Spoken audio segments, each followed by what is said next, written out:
Debbie Reynolds. Thanks for joining me. I want to take just a moment today to talk with you about not prejudging or misjudging your prospects. If you took 20 successful network marketers and lined them up across the stage, I don't know that you would see anything that those 20 people would have in common.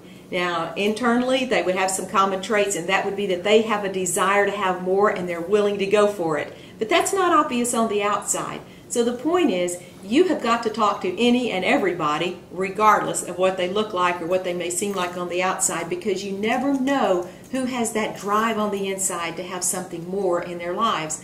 I've had a couple of experiences over recent years that have been very telling to me. Several years ago, my husband actually sent a videotape to a man down in Alabama. And the man called up and said, "Why did you send me this videotape?" And my husband kind of looked at me on the side and said, I'm really not sure why I did.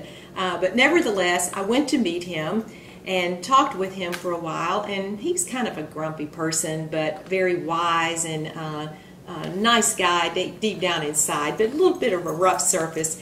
And so I talked with him, and he said, "Yeah, okay, I want to come into your company." I was a little bit skeptical because I thought, oh my gosh, now what am I going to do now that I'm working with him? But you know what? I came to find out he was one of the most enjoyable people that I've ever been around, despite his rough exterior.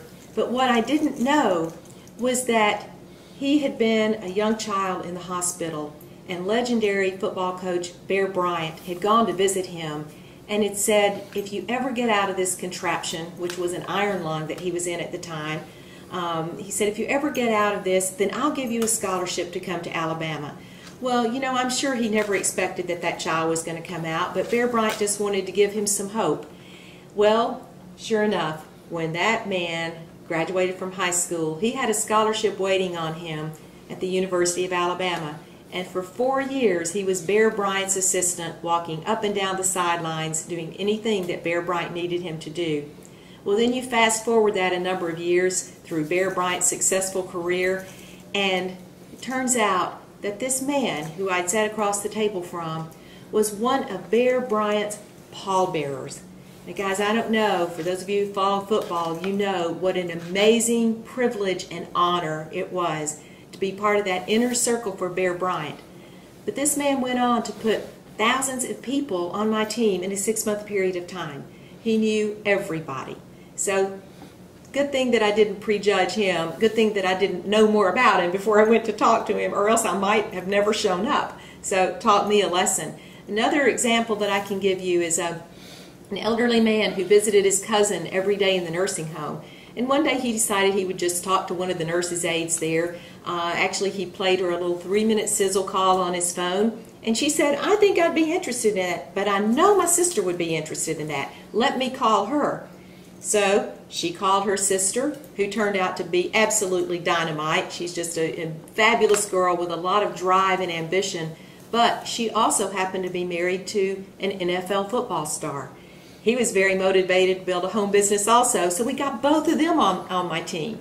So you see, guys, you can never prejudge who's going to want to do this business and who's not. We don't know what's going on the inside of people. The rough exterior or the exterior that appears that they're successful or not successful may or may not be accurate. So the point is, you've got to expose everyone you know to the opportunity that you have, the opportunity that you're working with, because you never know who wants to change their life for the better by starting a home business. So I hope you'll take that to heart. Go out and talk to people, because you can make this the best 10 years of your life, just like I'm going to do. Thanks for joining me today.